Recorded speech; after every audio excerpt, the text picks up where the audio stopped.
하나님의 말씀 에베소서 6장 14절 말씀입니다. 에베소 6장 14절 말씀입니다.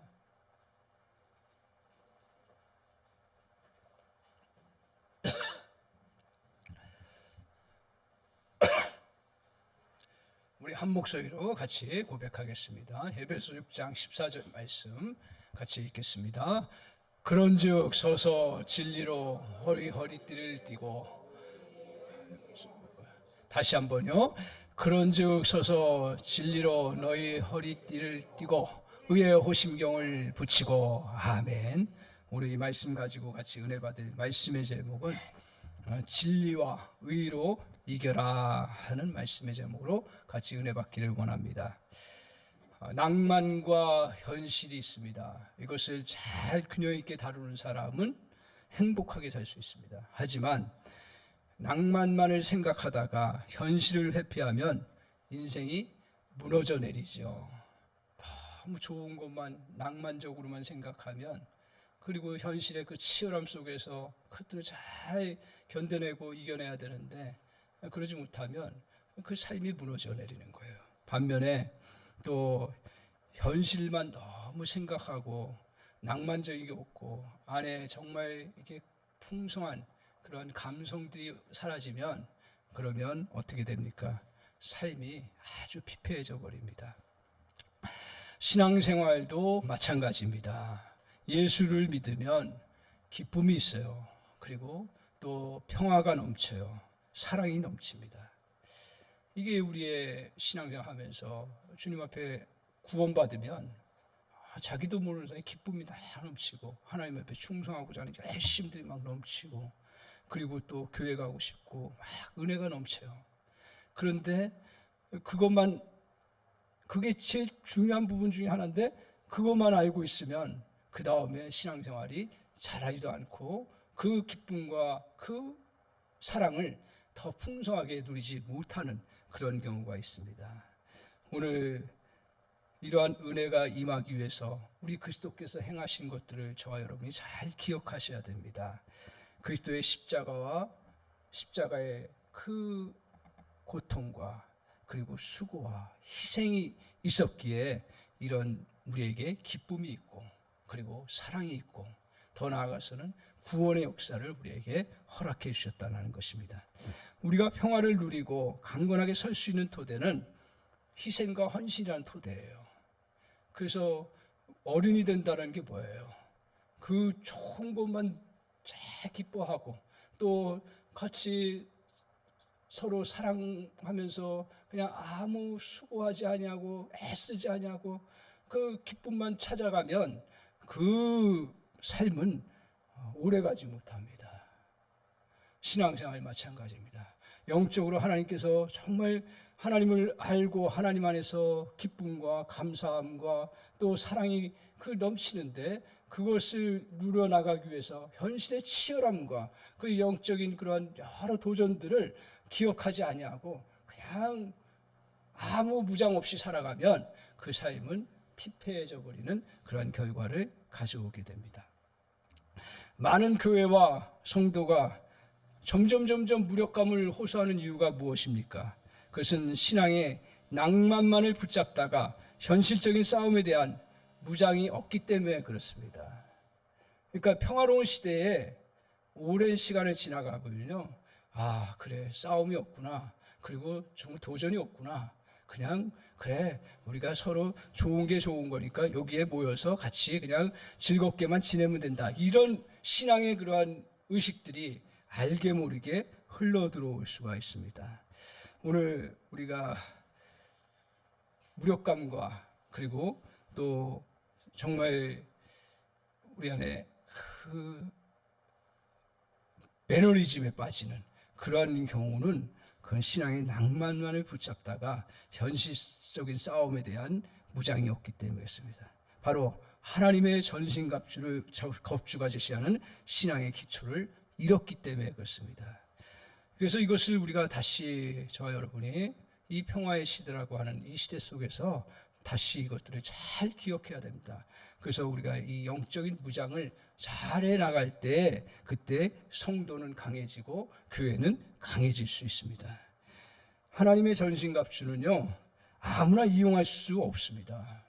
왜냐하면 그것은 하나님의 전신갑주를 아는 사람만이 누릴 수 있는 거예요. 다른 말로 얘기하면 믿는 사람만이 하나님께서 이 하나님의 전신갑주를 우리가 있다라는 걸 알고 그것을 사용할 줄 아는 특권이 있어요. 사람들 몰라요. 일반 사람들. 그러니까 일반 사람들한테 이런 얘기 해봐야 아무 소용없어요. 그리고 영적으로도 우리가 이런 것들을 예민하게 잘 분별하고 깨닫지 못하면 그게 그냥 하는 소리구나 하는 것으로 받아들여서 우리가 그것들을 잘 느끼지 못하고 제대로 대처 못해요. 그렇게 하다가요 주일 열심히 하다가 이런 도전들 오면 아무 무장 안 돼 있으니까 그대로 그냥 꼬꾸라지는 경우가 수없이 많습니다. 신앙생활도 마찬가지입니다. 신앙생활 기쁨이 있어요. 사랑이 있어요. 그리고 또 하나님의 평강이 있어요. 그리고 하나님의 은혜를 많이 부어주세요.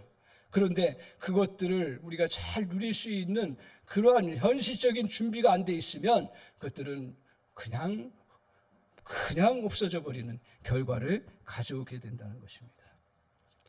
오늘 그래서 우리가 이 도구들 우리의 하나님께서 지난 시간에 같이 살펴본 것처럼 우리에게 너희의 싸움은 무슨 싸움이라고요? 영적 싸움이라고요. 혈과 육에 대한 싸움이 아니라 정사와 어둠과 권세 잡은 자들과의 싸움이라는 거예요. 특별히 믿음의 사람들에게 있어서는 이런 인식을 잘 가져나가는 게 매우 중요합니다. 그래서 우리가 이것을 분별력 있게 잘 하나님 구별할 수 있도록 은혜를 베풀어달라고 지난 시간에 같이 살펴보았고 또 그것을 이겨나가기 위해서 먼저 중요한 건 뭐예요? 우리가 그의 힘의 능력으로 강건해져야 그것을 싸우며 이겨나갈 수가 있습니다. 그래서 그런 싸움을 잘하기 위해서 그런 준비가 있은 다음에 그 다음에 주님께서 뭘 우리에게 가르쳐 주세요? 하나님의 전신갑주를 입으라고요. 영적 싸움은 만만치가 않습니다. 의욕만으로 이길 수가 없는 것입니다. 지혜로운 준비가 필요합니다. 사도 바울은 하나님의 전신갑주로 무장하고 마귀와의 싸움에서 이기라고 말씀하고 있습니다. 하나님의 전신갑주로 단단히 무장하면 마귀와의 전투에서 절대로 두려워할 필요가 없습니다. 굉장히 어떤 때는 무섭게 다가올 때가 있어요. 전 목회자인 저에게도 어느 순간에 항상 오지는 않아요. 사실은요. 물론 항상 노력이 있지만 내가 믿음으로 서고 또 주의 일을 잘해보려고 할 때 특히 더 그때 이런 도전들이 이렇게 느껴져요. 그러면 솔직히 저도 많이 싸워봤지만 두려워요. 그리고 무서워요. 그리고 이걸 어떻게 해결해야 될지 모르는 상황들이 찾아올 때가 얼마나 많은지 봅니다. 기억하십시오. 주님의 일을 하려고 하면 그리고 직분을 주님 앞에 갖고 감당하려고 하면 이 싸움이 있다라는 걸 꼭 기억하셔야 돼요. 그렇지 않으면 다 나중에 상처 있고 다 나중에 불구가 돼가지고 영적 불구가 돼가지고 아무 일도 못하고 신앙의 그 능력과 은혜를 펼쳐나가지 못하는 그런 결과를 가져온다는 걸 꼭 기억하고 우리가 주님 앞에서 이 무장을 잘 할 수 있도록 깨어있기를 주님의 이름으로 간절히 축원합니다. 그래서 첫 번째로 우리가 이 영적 무장하는 데 있어서 보십시오. 너희 어떻게 해요? 같이 다시 한번 읽겠습니다. 시작. 그런즉 서서 진리로 너희 허리띠를 띠고 의의 호심경을 붙이고. 첫 번째로 뭘 우리에게 하라고 했어요? 허리띠를 띠라고 했어요. 자, 전쟁에서 뭐가 중요할까요? 칼이 중요하죠. 그죠? 방패가 중요하죠. 그런데 오늘 이 말씀을 보면서 우리에게 먼저 뭘 하라고 했냐면 허리띠를 띠라고 했어요. 허리띠를. 군사들에게 있어서 한번 보십시오. 허리띠, 시대마다 허리띠가 다 달라요. 그렇지만 비슷한 것들이 있어요. 뭐가 있냐면 허리띠에 뭘 놓죠? 옛날 로마 시대 때는 허리띠에 뭘 놓을까요? 칼을 놓죠. 칼을. 그죠? 그리고 허리띠에 또 뭘 놓을까요? 그 상황과 시대만 다르지만 그 던져서 사람을 공격할 수 있는 그 자그만 단도라고 하나요? 그런 것도 아마 있을 거예요. 지금은 뭐가 있어요? 탄도가 있고 그리고 지금은 또 수류탄이 있고 이런 게 있어요. 그러니까 우리가 싸워서 이길 수 있는 것들, 개인적으로 볼 때 싸워서 이길 수 있는 것들은 다 어디예요? 허리에다가 채워놔요. 그리고 허리띠가 딱 차여져야 내가 신나게 나갈 수가 있잖아요.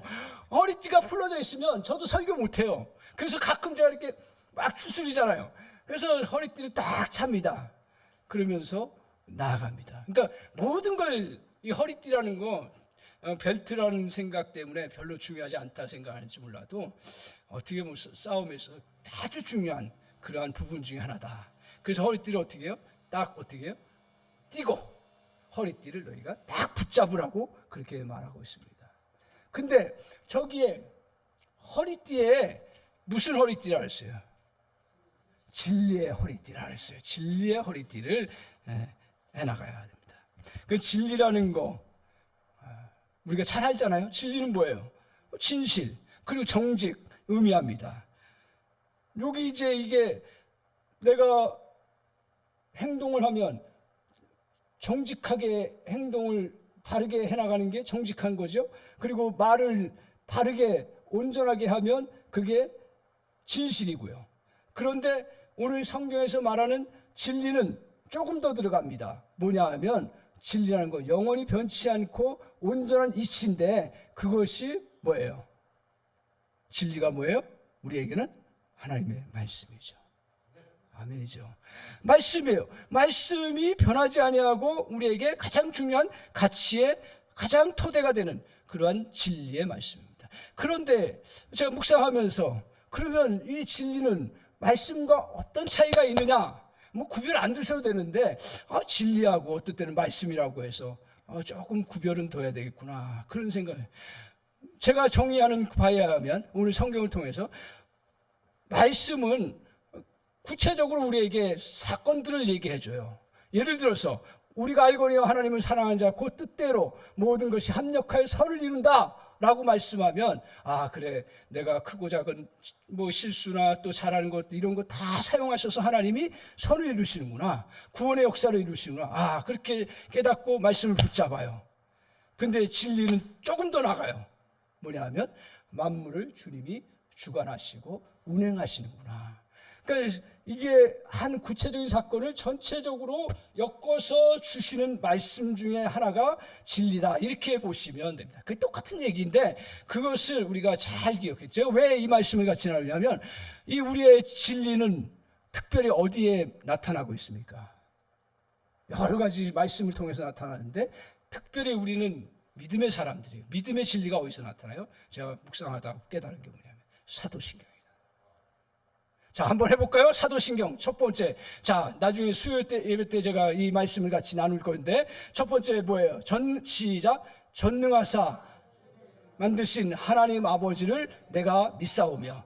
이 진리가 이거 진리예요. 그러니까 사도들이 이 성경의 창세기서부터 끝까지 보면서 성경에서 말하는 그런 하나님의 그 모습이 어떤 거냐? 그걸 전능하사 천지를 만드신 하나님 아버지를 우리는 먼저 믿는다라고 고백하며 선포했습니다.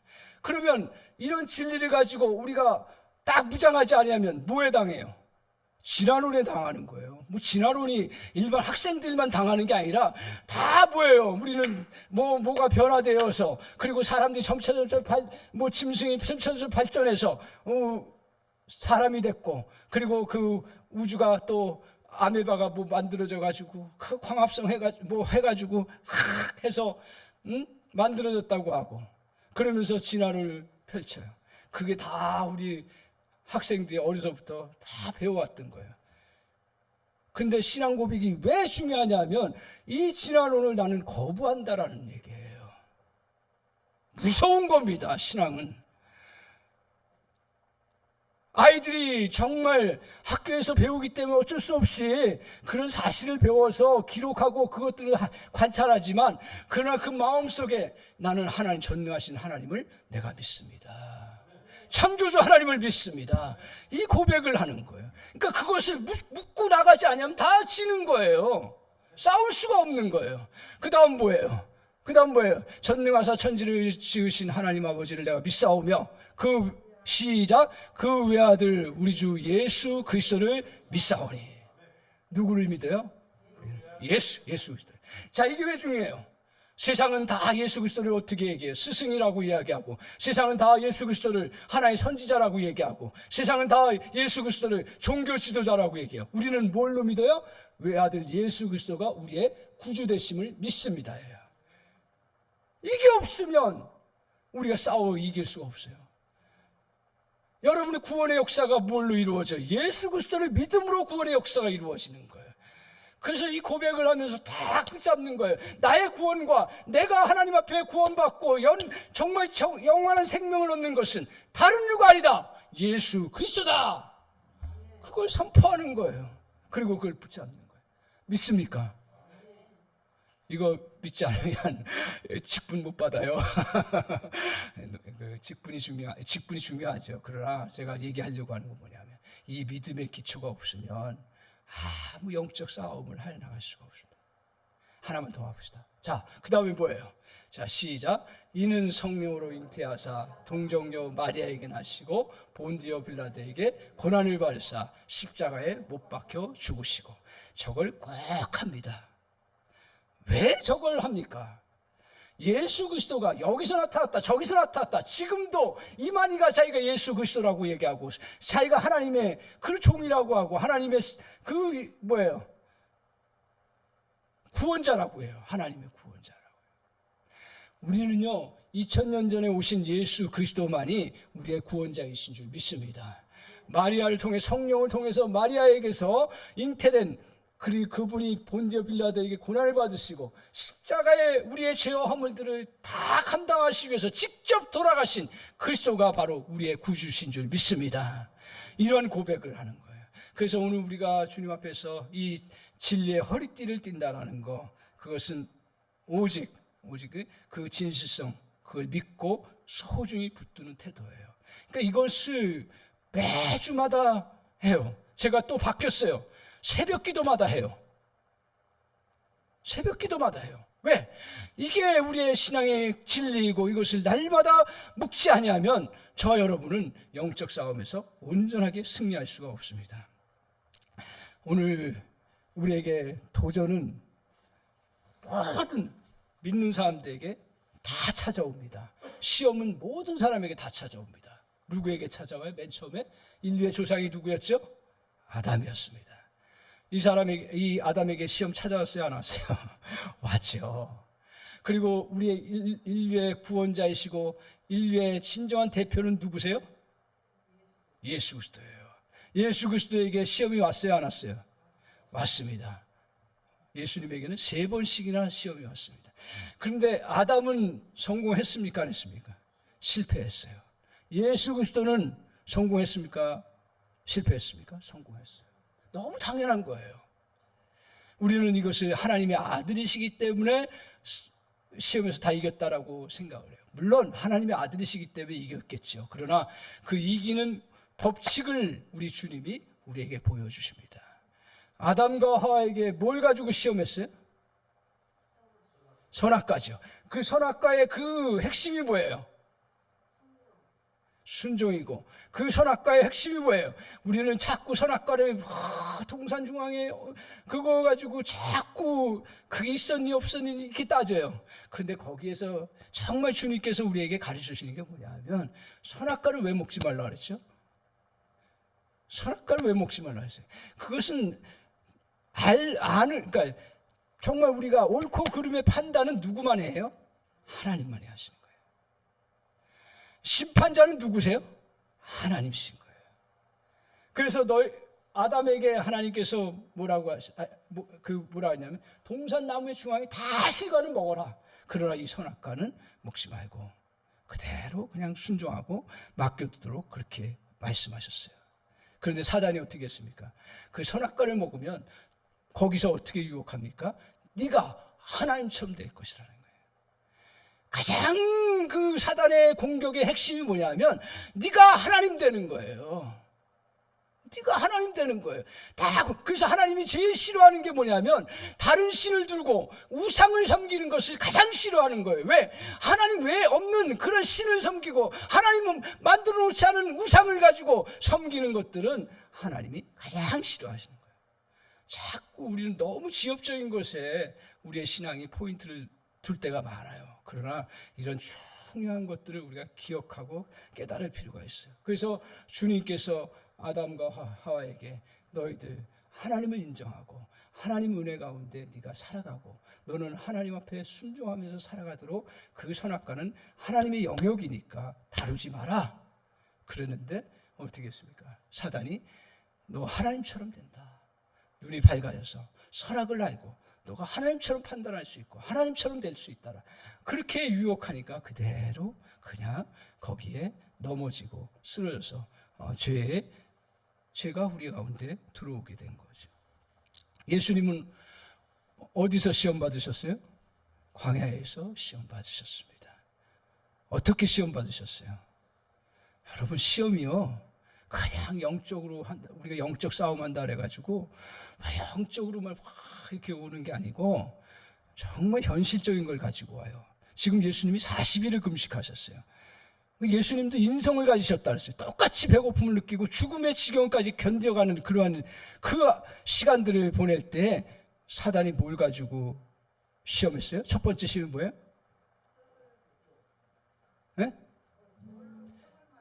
돌을 떡으로 만드는 거예요. 돌을 떡으로 만드는 거예요. 떡으로 만든다는 얘기는 뭐예요? 너 먹을 거.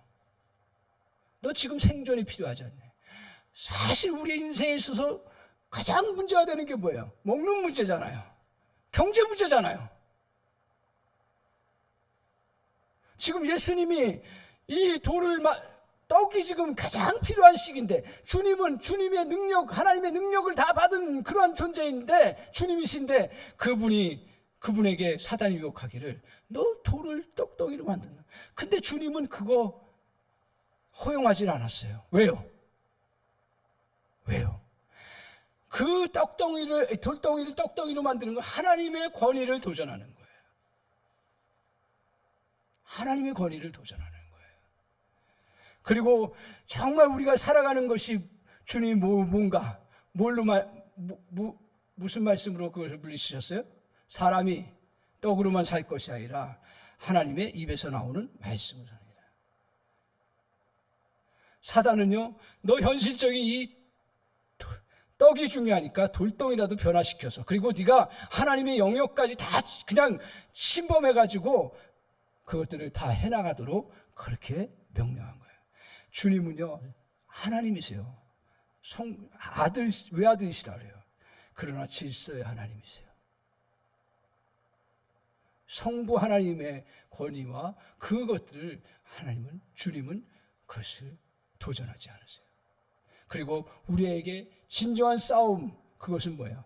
우리가 정말 여러분 떡으로 살아요? 아니에요. 말씀으로 살아요. 말씀으로 살아요. 제가 목회하면서 제가 떡으로 사는 줄 아세요? 말씀으로 살아요. 매주 강단 여기서 선포하는 말씀 가지고 저도 특별히 하나님께서 저에게 한 주 한 주 견디기 어려울 때가 얼마나 많은지 몰라요. 그러나 하나님께서 그냥 저에게 말씀 깨닫게 하시고 연구하게 하셔서 주신 말씀 가지고 그거 붙잡고 서니까 그 다음에 이겨나갈 수 있는 은혜가 이루어지는 거예요. 이것들을 우리가 느끼지 못한다면 신앙생활을 다시 해야 돼요. 여러분 말씀을 그래서 붙잡아야 되는 거예요. 진리를 붙잡아야 되는 거예요. 어떤 칼이 들어오고 어떤 것들이 들어와도 말씀을 붙잡고 말씀 안에서 모든 걸 해석하고 그것들로 풀어가지 않을 때 저와 여러분은 우리는 핍절해서 곤핍한 가운데 빠져들어갈 수밖에 없습니다. 그래서 계속 사단이 유혹한 게 뭐예요? 너 하늘에서 뛰어내려라. 주님 뛰어내릴 수 있어요. 그 천사들이 다 도와줘서 안전하게 할 수 있어요. 그러나 그게 뭐예요? 하나님의 권위에 도전하는 거예요. 그래서 오늘 주 너의 하나님을 시험치 말라고 주님께서 선포하시면서 그 사단의 시험을 이기셨어요. 마지막으로 사단이 또 공격해 옵니다. 내게 엎드려 경배하면 이 모든 영광을 주리라고 얘기했어요. 모든 영광 다 그것들 하나님의 것들 네 것으로 다 만들 수 있다라는 거예요. 그러나 주님께서 오직 하나님만이 영광 받으실 분이시라는 그런 것을 붙잡고 결국 이겨냈습니다.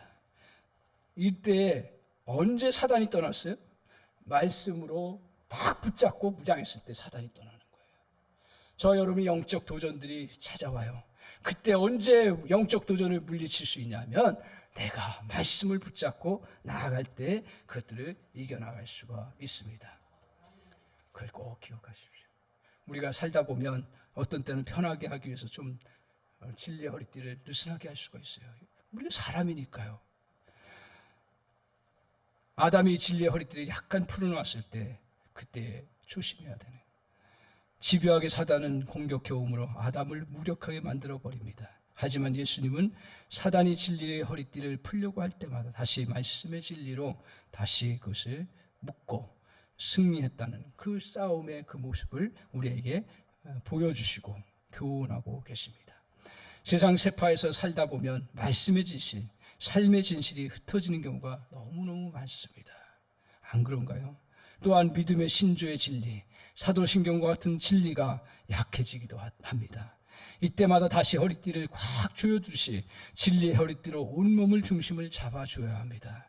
우리가 진리의 허리띠를 견고히 메고 나갈 때 우리는 정말 이겨나갈 수가 있습니다. 이겨나갈 수가 있어요. 영적 싸움을 해본 사람들은 다 공통적으로 이걸 고백합니다. 여러분, 그렇기 때문에 이게 자꾸 말씀을 붙잡아야 되는 거예요. 다시 느슨해질 수가 있다니까요. 허리띠가요. 그걸 다시 붙잡아야 되는 거예요. 사람을 붙잡는 게 아니에요. 강서 사랑에게 와서 사람 붙잡는 게 아니에요. 그리고 돈 붙잡는 게 아니에요. 선포합니다. 돈 붙잡는 것도 아니에요. 사람 붙잡는 것도 아니에요. 그리고 인간적인 그러한 사상을 붙잡는 것도 아니에요. 저 여러분이 승리하는 것, 여러분과 제가 정말 주님 앞에서 믿음의 승리를 이룰 수 있는 것은 다른 이유가 아니에요. 그것은 말씀의 진리의 허리띠예요. 그걸 꼭 붙잡으십시오. 그래서 많이 몰라도요, 사도신경 모르는 사람이 어디 있겠어요. 많이 몰라도요, 우리가 기본적인 성경의 것들을 모르는 사람이 어디 있겠어요. 그것들 꼭 붙잡으시고 또 조금 부족하다 싶으면 말씀을 붙잡고 다시 암송하고 그 기억하면서 저와 여러분이 이겨나가는 은혜가 있기를 바랍니다. 두 번째로 오늘 우리에게 뭘 하라고요? 의의 호심경을 붙이라. 저걸 다른 말로 얘기하면 호심경은 뭐예요? 흉배예요. 흉배. 그러니까 가슴에 붙이는 거예요. 철이나 청동 조각을 끈으로 연결해서 만든 상체의 옷입니다. 흉배는 상대의 그 칼로부터 몸을 보호하기 위해서 이렇게 한 거죠. 지난 시간에 우리가 같이 살펴봤다시피 전쟁의 그 중요한 그 싸움에서 이기고 오시는 건 무슨 역사라 했어요? 무기의 발전의 역사라고 같이 살펴봤습니다. 로마 시대의 연구를 보면 로마가 여러 가지 법률이라든가 도로라든가 이런 것들을 많이 했지만 그러나 그들의 군사력에 있어서 특별한 무기들을 잘 갖추어서 싸워서 이겨나갔던 것들을 보게 됩니다. 그 중에 하나가 뭐냐 하면 이런 장비들이에요. 개인 장비들. 그래서 의의 흉배 여기에 다 붙이고 하니까 뭐 활이 날라와도 칼로 잠시 찔린 것 같아도 그 보호받을 수가 있습니다. 근데 가슴을 왜 이렇게 철로 합니까? 심장이죠. 가슴에 철로 하는 건 뭐예요?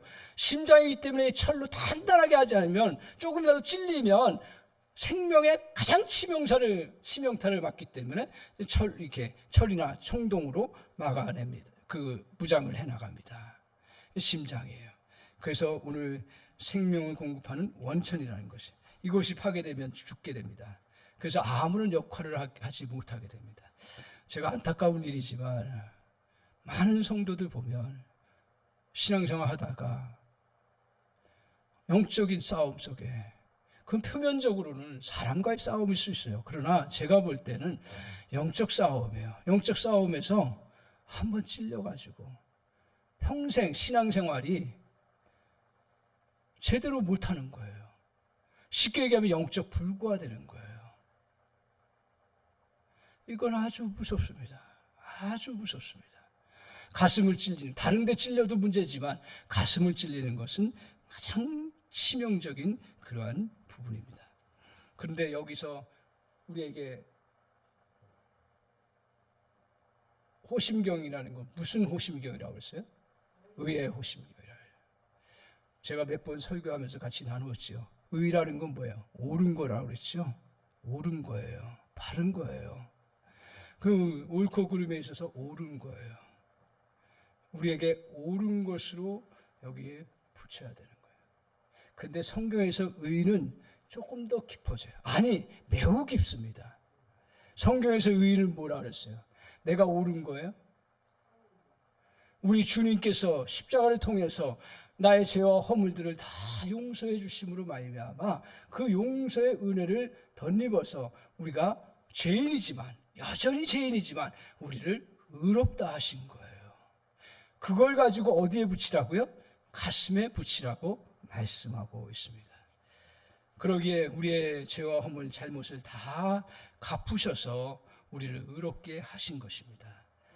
예수 자신이 화목제물이 되신 거예요.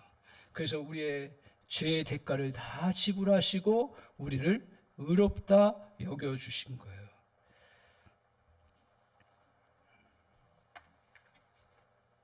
다시 말해서 우리 죄의 값을 다 거꾸로 채워주신 거예요.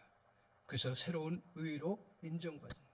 그래서 이 우리의 주님의 의는 우리가 죄가 있고 허물이 있는데 그 허물과 죄가 다 뭐예요? 부족함과 또 잘못이잖아요. 그 잘못들을 주님이 대신 채워주신 거예요. 그러니까 우리는 세상의 의는 옳고 그름이에요. 그렇기 때문에 네가 잘못했냐? 그럼 잘못했으면 그걸 벌을 받아야 되고 그것을 형벌을 따라야 되는 거예요. 죽는 거예요. 거기에 따른 형벌을 받아야 돼. 그러나 주님의 의는 그게 아니에요. 우리가 잘못을 다 용서받고 이제는 의롭다 하는 것이 내가 깨끗해서 의롭다 하는 것이 아니라 주님이 내 대신 다 채워주심으로 말미암아 나의 형벌을 다 받아주심으로 말미암아 내가 깨끗이 됐고 온전케 되었다라는 그 진리라는 거예요. 그렇기 때문에 이것을 우리가 기억하고 주님 앞에서 가슴에 붙여 나아가야 합니다. 오늘 채워주시는 의는 법의 요구를 따르지 못함으로 범죄했던 인생의 범죄의 대가를 지불해 줍니다. 그러면 의로워지는 것입니다. 주님은 우리의 허물과 죄를 대신해서 채워주심으로 죄 없는 자로 만들어주신 것입니다. 따라서 주님의 의는 우리의 죄와 허물로 나타나는 부족을 더 적극적으로 채워주시는 거예요. 채워주시는 거예요. 이걸 주님이 공생의 사역 속에서 우리에게 펼쳐 보여주셨습니다. 다 주님 만난 사람들은 어떻게 해요? 주님은 어디를 가든지 부족함을 채워주신 거예요. 새로운을 항상 온전하도록 채워주는 의이기 때문에 그렇습니다. 가늠한 여인 분명히 그 죄인이에요. 주님이 어떻게 하셨어요? 그 잘못이 없다고 그랬어요? 잘못 있다라는 거 아셔요. 그리고 잘못한 것을 더 이상 계속 하도록 그렇게 그냥 무책임하게 놓으셨어요? 안 놓으셨어요. 주님은 그 죄인, 그 여인의 죄와 허물들을 알았지만 그러나 주님께서는 어떻게 하셨어요? 그 여인의 죄를 용서해 주시고 다시는 죄를 범하지 말라고 그렇게 하시면서 그를 세워주신 거예요. 주님이 만난 사람들, 베드로도 봐요. 베드로도 다 어떻게 해요? 주님을 배반하고 떠난 사람이에요. 그러나 주님께서 베드로에게 너 왜 나를 배반했냐? 왜 계집종에게 배반했냐? 라고 그렇게 주님께서 책망하지 아니하시고 주님은 현재적 시점에서 네가 나를 정말 사랑하느냐? 3번씩이나 물어봐요. 그걸 확인하시고 나서 그러면 나의 그 사명을, 나의 띠를 띠고 네가 가라고 그렇게 말씀하시면서 주님의 그 제자로 인정해 주시고 사역을 펼칠 수 있도록 해 주셨다는 거예요. 따라서 주님의 의는 우리의 죄와 허물로 나타나는 부족을 더 적극적으로 채워주는 것입니다. 이러한 채워주는 의는 예수님의 삶의 모습 속에서 우리에게 나타납니다. 오늘 예수의 의를 만난 자는 죄의 수렁에서 회복하게 됩니다. 실패와 연약함 속에서도 정죄에 빠지지 않고 죄를 극복하고 승리하는 삶을 살게 한다는 거예요. 우리는 믿음으로 의의 흉배를 받았습니다. 다른 것으로 내가 노력해서 받은 거 아니에요. 그냥 받은 것입니다. 또한 우리는 의를 부착하고 살아가야 합니다. 의의 흉배를 붙인다는 것은 십자가의 공로를 내세운다는 거예요. 내게 허물이 많고 연약함이 많지만 주님이 다 감당하셨다는 사실을 앞세우는 것입니다. 내 몸 안에 확실하게 묶어 놓아야 합니다. 끈이 풀리거나 돌아다니면 위험할 수가 있습니다. 적들이 공격해 올 때 의의 흉배를 붙이지 아니하고 자기 양심을 의지하면 어떻게 돼요? 치명타를 입어요. 많은 그리스도인들도 자기가 의롭다고 해요. 의롭죠. 그러나 이 의를 붙이지 아니하면 사단의 공격 앞에 속수무책으로 당하고 넘어집니다. 오늘 의의 흉배를 붙여서 우리는 그렇다고 해서 양심을 무시하는 거예요? 아니죠. 오히려 양심을 더 보호하고 더 튼튼하게 해서 그 양심을 가지고 살아갈 수 있고, 하나님께서는 양심이라는 것을 무시하고 한 게 아니라 그 양심을 더 보호하고 더 온전하게 해서 나아갈 수 있도록 역사해 주셨기 때문에 믿음의 사람들에게는 더 양심적으로 나아갈 수 있는 은혜의 역사가 있다는 것입니다. 우리는 실수할 때 어떻게 합니까? 또 실패했을 때 어떻게 합니까? 또 우리가 하지 말아야 될 죄를 저질렀을 때 어떻게 합니까? 이것은 양심적인 사람일수록 또 착한 사람일수록 더 그렇게 자책하게 만듭니다. 그게 나빠요? 좋은 거예요. 왜 많은 사람들이 극단적인 선택하는 이유 중에 하나가 뭐냐 하면 자기가 실수한 거예요. 근데 너무 양심이 착해요. 그 죄책감에 계속 시달리다가 그걸 견디지 못해서 목숨을 끊는 경우가 참 많습니다. 복음을 알지 못한 거예요, 그거는. 제가 그것을 양심을 무시하고, 그리고 성경은 양심을 너가 배반하고 그렇게 뻣뻣하게 떳떳하게 살라고 우리에게 의의 흉배를 붙여주신 건 절대로 아니에요. 우리 주님은 우리의 죄와 허물들을 다 감당해 주시는 그 은혜, 채워주시는 은혜가 있기 때문에 이 은혜를 의지해서 너의 죄와 허물과 실수와 연약함들을 다 극복하라고 주님께서 말씀하신 거예요. 오늘 우리는 죄책감에 빠져 마치 자신이 쓸모없는 사람처럼 느껴집니다. 나아가 낙심과 좌절감이 몰려옵니다. 그러다 결국 자신을 막다른 길로 몰고 갑니다. 이럴 때 의의 흉배를 다시 붙들고 나가야 합니다. 그래서 이렇게 고백해야 합니다. 맞아, 실수했어. 내 잘못이야. 그 인정해야죠. 하지만 나는 용서를 구해야 할 순간들을 알아. 하나님이 나를 용서하시고 내가 한 잘못을 잊어주실 거야. 그러면 앞으로 나아갈 수가 있어. 고백하고 나아가는 거예요. 나는 내 위치를 알아. 내가 누구인지를 알아. 나는 전능하신 하나님의 자녀야. 하나님의 은혜를 받을 자격이 없고 아무런 가치도 없는 존재처럼 느껴지는 게 사실이야. 그렇지만 그리스도께서 내 죄책을 대신 담당하셨으니 나는 자유야 라고 선포하며 나아가야 합니다. 세상에는요, 자기 자신에게 나쁜 감정을 품고 사는 사람들이 아주 많습니다. 그들은 실수를 했을 때 은혜를 구하고 앞으로 나아가는 대신에 고발자의 목소리에 귀를 기울이면서 나아갑니다. 그동안 저지른 실수, 실패한 일, 내가 성질을 이기지 못하고 짜증낸 일들을 거론하는 목소리에 귀를 기울입니다. 그렇게 시간이 흐르고 나면 결국 죄책감에 짓눌리고 맙니다. 살다 보면 실수를 하거나 자랑스럽지 못한 일을 할 때가 얼마나 많은지 모릅니다. 하지만 우리가 용서를 구한 순간 하나님이 이미 용서하셨습니다. 하나님은 우리가 낙심한 채로 패배의식과 죄책감과 죄의식과 수치심과 자격지심에 빠져 살기를 바라지 않으십니다. 우리의 잘못을 인정하고 그리고 금식하며 회개하고 고백해야 되죠. 그러나 자책감에 빠져서 낙심하고 패배자로 그렇게 살고 자기 정죄감에 빠져서 그 안에 머물러서는 살아갈 수가 없는. 그래서 로마서 8장 1절에 그러므로 그리스도 예수 안에 있는 자는 결코 정죄함이 없나니 그리스도 예수의 생명이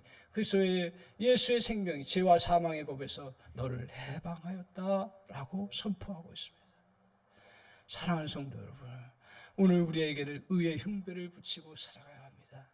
사단은 끊임없이 저와 여러분을 향해서 계속 그걸 가지고 공격해 들어오고 그걸 끊임없이 되새기면서 우리를 죄책감에 빠져. 그렇다고 해서 우리를 사단은 그걸 가지고 바르게 바꾸도록 하지를 않습니다. 착각하지 마십시오. 오히려 하나님 앞에 의의 흉배를 붙이고 주님 앞에 나아갔을 때 오히려 우리 정말 예수 만난 사람들이 변화되고 새로워졌던 것처럼 그런 놀라운 역사가 이루어진다는 사실을 꼭 기억하십시오.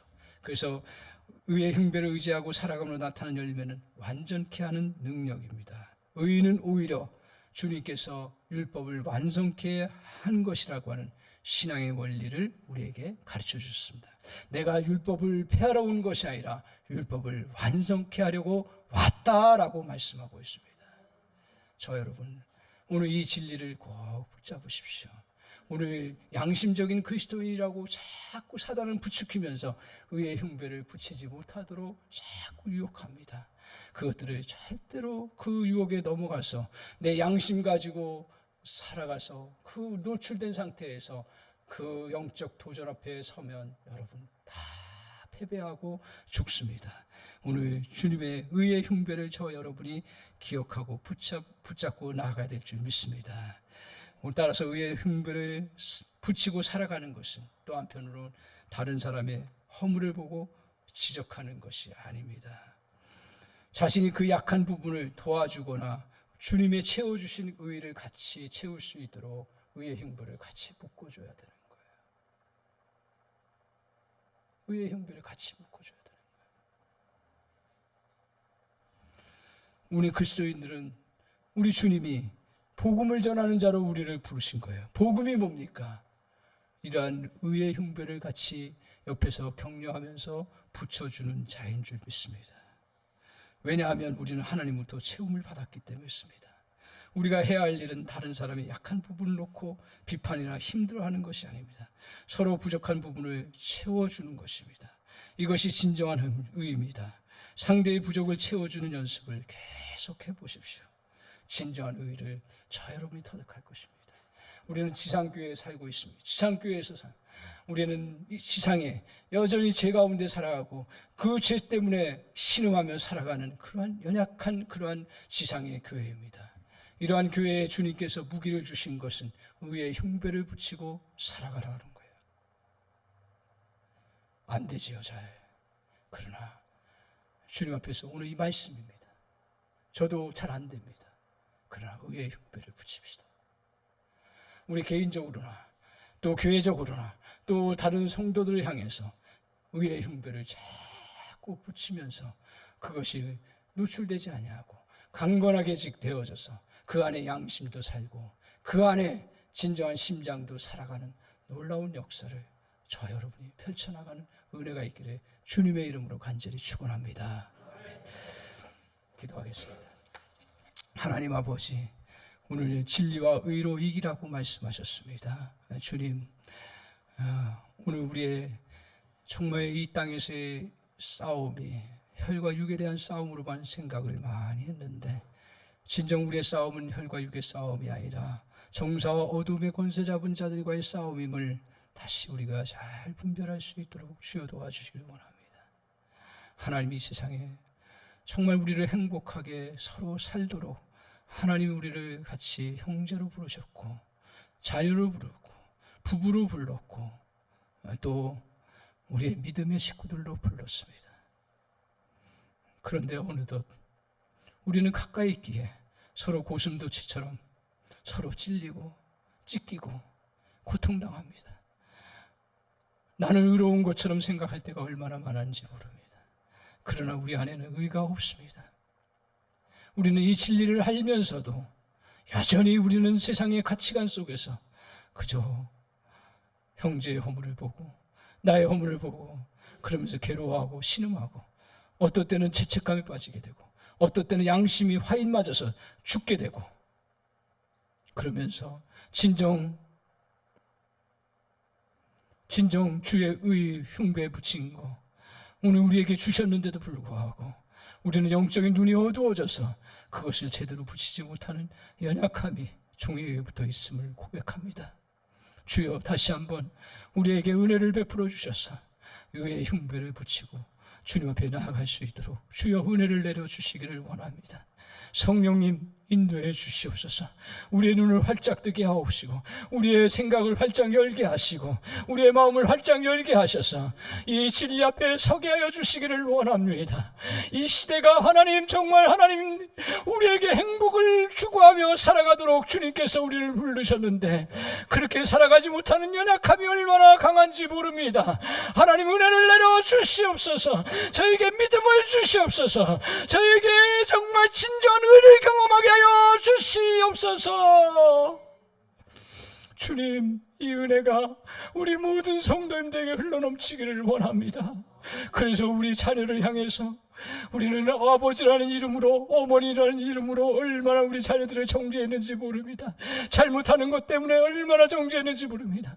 그러다가 나중에는 하나님 그냥 포기하고 그냥 방치된 상태로 내버릴 때 얼마나 많은지 모릅니다. 하나님 우리 자녀들도 정말 의의 흉배를 붙이지 않음으로 말미암아 부모를 향하여 얼마나 또한 원망하고 또 그들의 상처와 그 모든 것들이 부모에게 있는 양 모든 것을 돌리는 그러한 시대 속에 있습니다. 주님, 정말 이 진리를 우리가 생명처럼 열고 우리의 아버지 풀어진 그러한 의의 흉배를 다시 단단하게 붙이게 하시고 우리 자녀들에게도 이 의의 흉배를 붙이게 하여 주셔서 정말 하나님 진정 우리가 영적으로 승리하며 믿음으로 승리해 나가는 놀라운 은혜의 역사가 있도록 주여 은혜를 내려 주시옵소서. 아버지 은혜를 내려 주시옵소서. 불신앙 속에 살아가고 있습니다. 아버지 신앙을 주시옵소서. 믿음을 주시옵소서. 진리의 말씀을 아버지 하나님 우리의 마음에 깊이 간직하고 이 말씀이 정말 생명보다 더 귀중한 것이고 이 생명의 말씀을 붙잡을 때서 승리할 수 있다는 확신 가지고 살아갈 수 있도록 주여 은혜를 내려 주시옵소서. 예수님의 이름으로 기도하옵나이다.